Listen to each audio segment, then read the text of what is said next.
So, pwede palang i-display yung iba't ibang oras ng iba't ibang city or iba't ibang country dito sa phone natin. Gaya nito.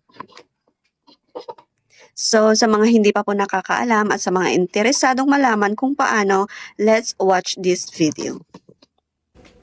So, punta muna tayo sa clock app po natin. Ayan, para mag-add ng city. So, pindutin natin yung circle dito sa baba. So, kunwari, ang i-add natin ay New Delhi, India. Ayan. So, ang oras nila is 1:13. And then, pag in-exit natin at sa screen po natin, long press po natin. Tapos dito sa baba, makikita po natin yung wallpaper, UI color, widgets, and home settings. So, pindutin po natin yung widgets. And then, dito sa clock. Tapos, pindutin po natin ito. Ayan, yung 10:23 na nakalagay dyan.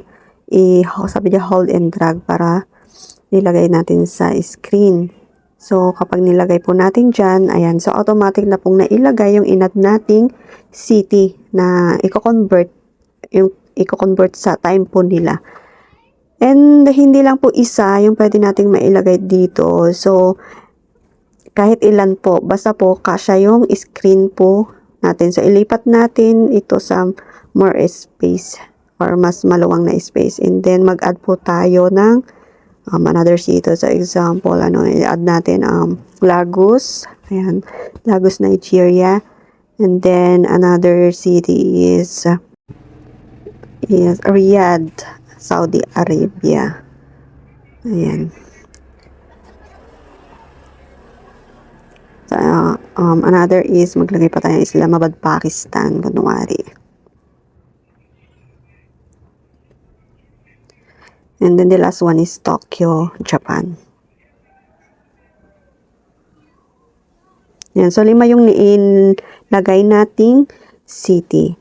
So, check po natin. Ayan. 4 po yung nakalagay dyan. So, long press lang po natin para ma-adjust natin yung size ng widget po natin. So, ayan. Naka-display na po yung 5. So, ganun lang po. Hope na nakatulong. And don't forget to like, comment, and share, and follow for more.